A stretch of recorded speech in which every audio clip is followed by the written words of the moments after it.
Hoje um dia especial para a gente que tem vivido aqui a nossa jornada comunitária. É o dia da nossa Feira de Ministérios.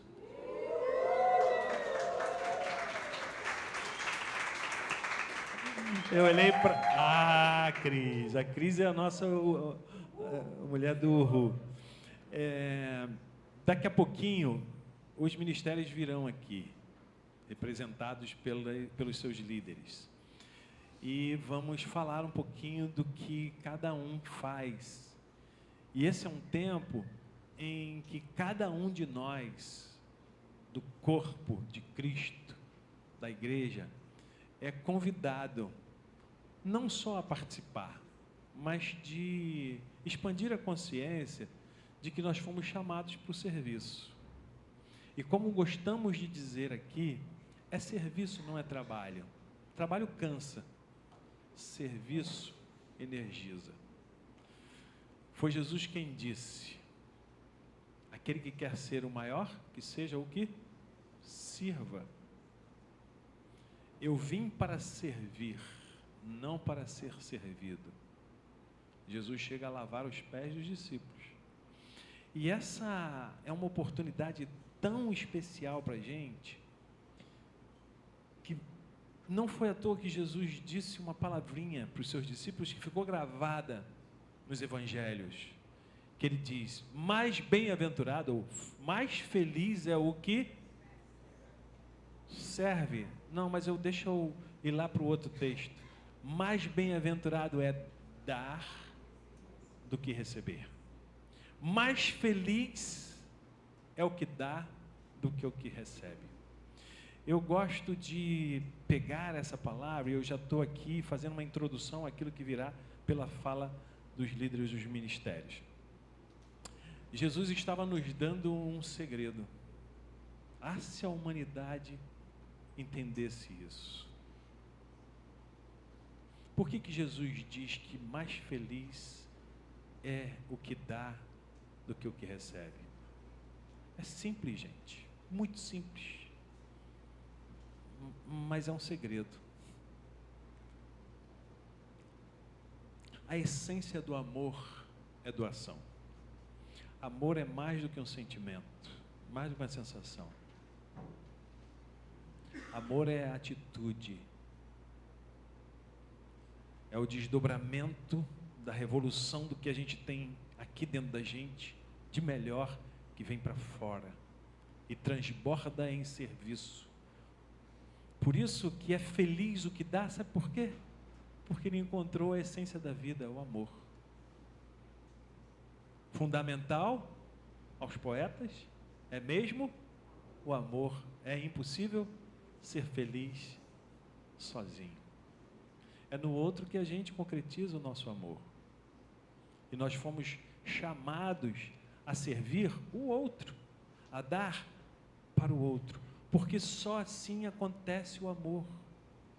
Não existe amor de espelho, isso é narcisismo. É que Narciso acha feio aquilo que não é espelho. Só o que reflete a sua imagem é que é bonito. Isso não é amor, isso é doença. Jesus nos convida a encontrar a essência da vida. Santo Agostinho já dizia isso e eu repito sempre aqui: a minha alma só descansa quando descansa em ti, ó meu amado, meu Senhor, meu Salvador. A gente só descansa quando a gente encontra esse caminho. E o caminho do serviço é o caminho mais reto e mais curto para a gente encontrar o sentido da nossa existência. O filé mignon, já dizia lá Clóvis de Barros, o filé mignon da nossa existência é o serviço deliberadamente ao outro. Foi Jesus quem disse isso. E é por isso que hoje, abandonando todo o script aqui, eu vou ler o texto de Efésios, que vai emoldurar aqui as falas que virão. Tá posto aí, né? Efésios 4, de 1 a 16. Eu vou fazer essa leitura, porque quando a gente lê junto pode ficar descompassado e pode roubar a atenção de alguém esse descompasso. Acompanha a leitura aí, por favor. Paulo escrevia, ele viveu muito tempo na comunidade de Éfeso, e ali ele fundou uma comunidade. Visitando Jerusalém, ele foi preso, ficou preso por 2 anos lá. E da prisão ele escrevia cartas. Escreveu essa carta maravilhosa, dando aos seus seguidores, aos novos cristãos, esperança e instruções sobre como viver a vida no reino de Deus. Vocês querem ter o reinado de Deus na vida de vocês? Olhem o que eu estou dizendo, façam isso. Como prisioneiro no Senhor, peço a vocês que vivam de maneira digna do chamado que receberam, com toda a humildade e mansidão, com paciência, suportando uns aos outros em amor. Para aí, suportando não é eu te suporto, não. É suportando servindo de suporte, né? De esteio. Façam todo o esforço para conservar a unidade do Espírito pelo vínculo da paz. Há um só corpo e um só Espírito, como também uma só esperança quando foram chamados. Há um só Senhor, uma só fé, um só batismo, um só Deus e Pai de todos, que é sobre todos, por meio de todos e em todos. A cada um de nós foi dada a graça, conforme a medida com que Cristo distribuiu os dons. Por isso é que foi dito: quando ele subiu em triunfo às alturas, levou cativo muitos prisioneiros e deu dons aos homens. Ora, o que significa ele subiu? Senão que também havia descido às profundezas da terra. Aquele que desceu é o mesmo que subiu acima de todos os céus, a fim de encher todas as coisas. Ele designou alguns para apóstolos, outros para profetas, outros para pastores, doutores e mestres, com o fim de preparar os santos para a obra do ministério, para que o corpo de Cristo seja edificado, até que todos alcancemos a unidade da fé e do conhecimento do Filho de Deus, e cheguemos à maturidade, atingindo a medida da plenitude de Cristo. O propósito é que deixemos de ser como crianças, levados de um lado para o outro pelas ondas, ou jogados para cá e para lá por todo vento de ensinamento ou de doutrina, pela astúcia e pela esperteza de homens que induzem ao erro. Antes, seguindo a verdade em amor, cresçamos em todas as coisas naquele que é o cabeça, ou a cabeça, Cristo. Dele, todo o corpo ajustado e unido pelo auxílio de todas as juntas, cresce e edifica a si mesmo em amor, à medida que cada parte realiza a sua função. Eis aqui a moldura do que vamos fazer, ou já estamos fazendo hoje com a nossa feira de ministérios. Primeiramente dizer que quando Paulo escreve isso aos crentes, ele está dizendo: vocês têm um Deus maravilhoso que cuida de vocês. Só para me referir ao contexto, Éfeso era uma cidade muito próspera e todo o mercado de tudo que chegava a Roma passava por Éfeso. Ali chegavam os cereais do Egito, a seda da China, chegavam tudo que se consumia na grande cidade de Roma e nas províncias que eram dominadas pelos romanos. E todo o centro era muito próspero. Só que havia uma coisa: qualquer semelhança não é mera coincidência. A riqueza estava concentrada na mão de um grupo muito pequeno. Não sei se você sabe, mas 1% detém uma grande riqueza nesse mundo. E os demais, a grande maioria, o mundo atual, vive na pobreza, alguns em extrema miséria. Naquele tempo não era diferente. Pela ganância dos homens, pelos seus desejos adoecidos, sempre foi e sempre vai ser assim. Já dizia Fílon de Alexandria há milênios atrás. O grande mal da humanidade é que ela ama a partir dos seus desejos adoecidos.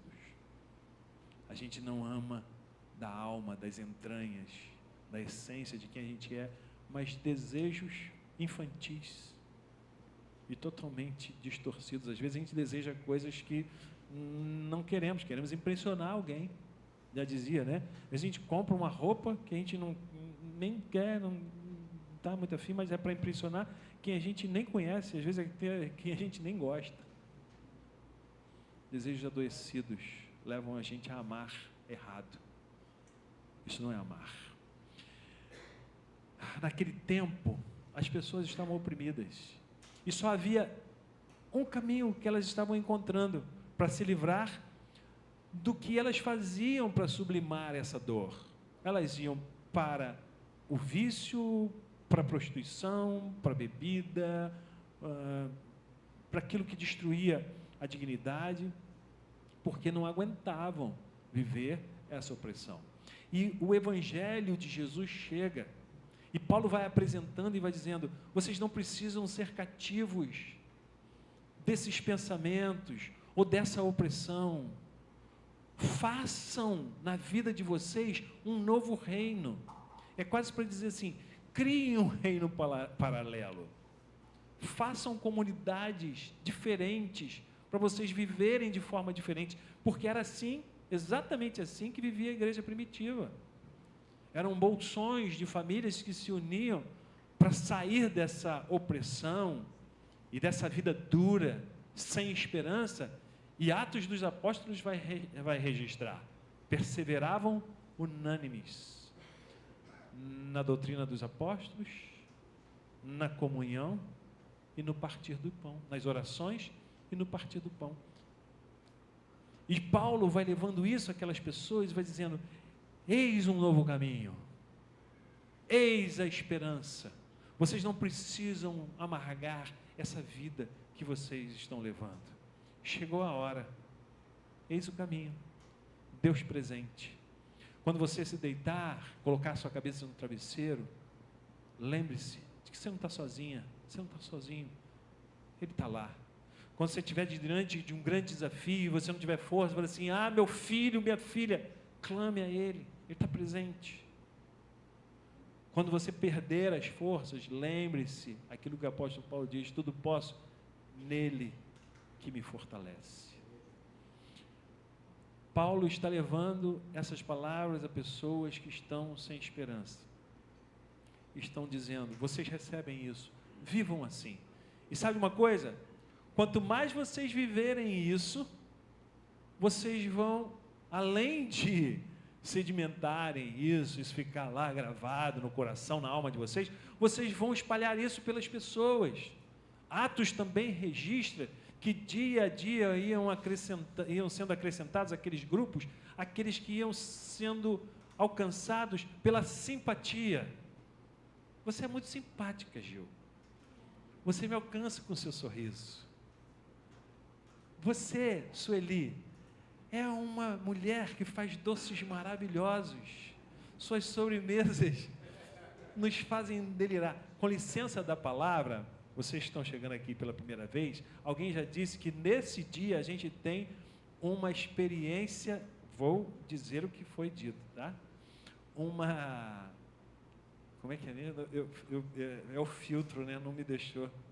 Mas é assim, é uma experiência gastronômica incrível, incrível. Sueli, você me alcança com o seu doce, apesar de eu não estar podendo comer muito, porque eu já estou com o meu açúcar lá em cima.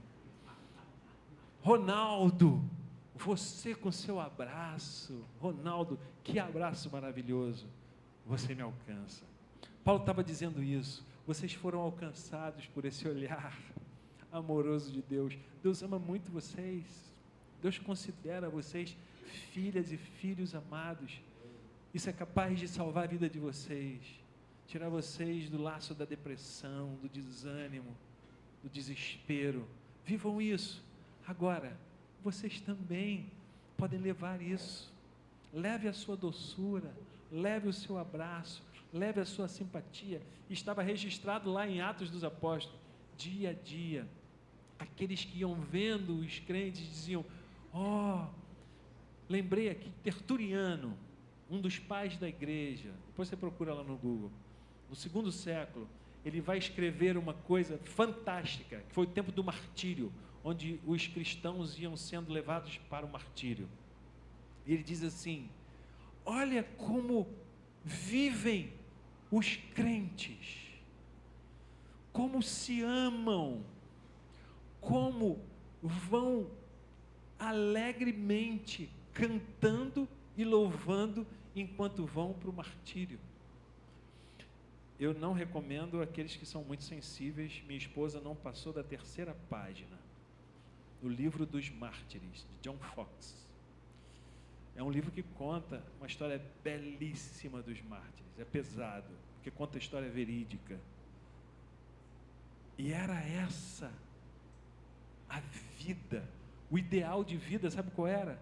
Vamos viver em amor, vamos nos abraçar, vamos nos doar, que não haja necessidade entre a gente, que não haja um que sofra sozinho, que não haja ninguém esquecido entre a gente. Mais tarde, no século XVI, a ceia, quando era distribuída entre os membros da igreja lá em Genebra, João Calvino dizia aos diáconos: batam em cada porta, vejam se há alguém que não tenha pão na mesa, levem pão, porque só depois que cada mesa tiver pão, nós aqui podemos cear.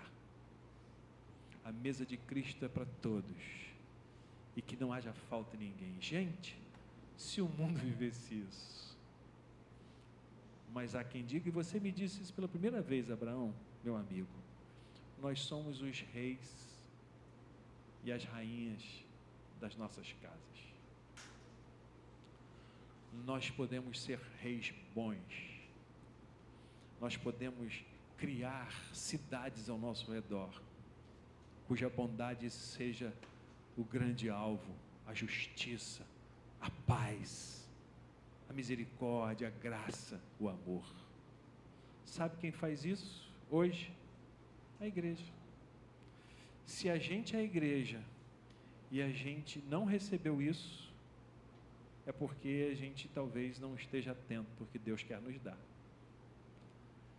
E se a gente não distribui isso, a gente precisa estar atento, porque a gente não entendeu qual é a nossa missão. Deus nos chama para sermos essa igreja. Deus nos chama para receber dele, porque ele nos dá dele, incondicionalmente. O seu amor é incondicional, nos alcança a todos.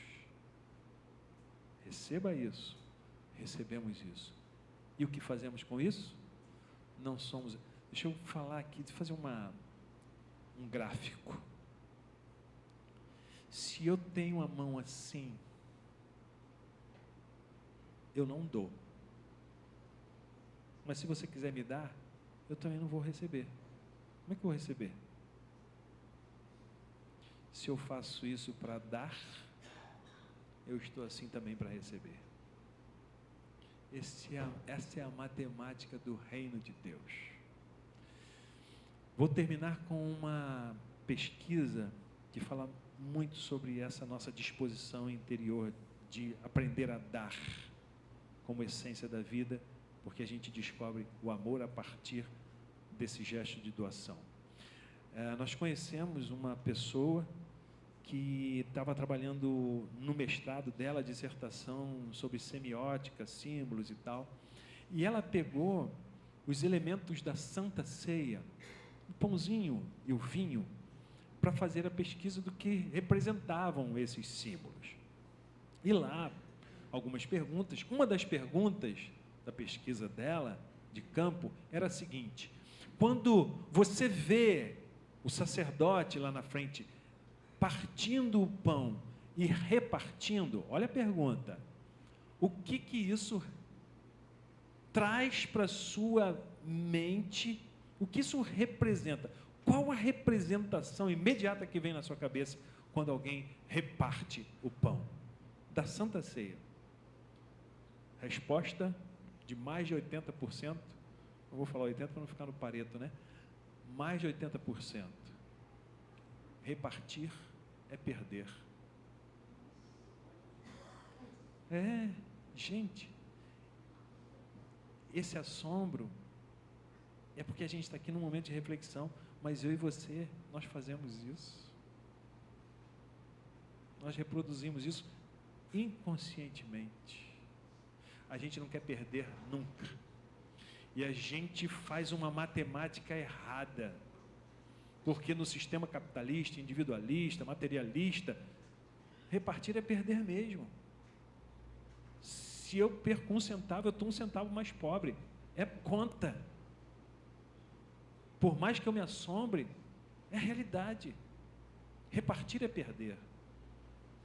Mas Paulo disse o seguinte: não vos conformeis, não vos amoldeis, não entrem na forma desse sistema de valores e princípios. Façam diferente, tenham outra cabeça, porque a matemática do reino de Deus é diferente. Na matemática do reinado de Deus, esse que foi proposto por Jesus e que Paulo anuncia na sua carta e que nós como ministérios alcançamos, a matemática desse reino é o seguinte: Paulo vai dizer lá em 1 Coríntios 13, o amor jamais acaba. Por quê? Porque quem dá multiplica, quem reparte não perde. Na matemática de Deus, quem reparte multiplica, quem reparte aumenta, quem reparte não perde, quem dá faz a coisa aumentar e prosperar. Irmãs e irmãos, eu chamo aqui todos os ministérios agora, por favor. Hoje é um convite. Você que veio pela primeira vez aqui, fique à vontade. Que bom, Erlan, você traz aqui suas amigas, bem-vindas sempre. Obrigado pelo carinho de vocês. Hoje a gente tem um convite.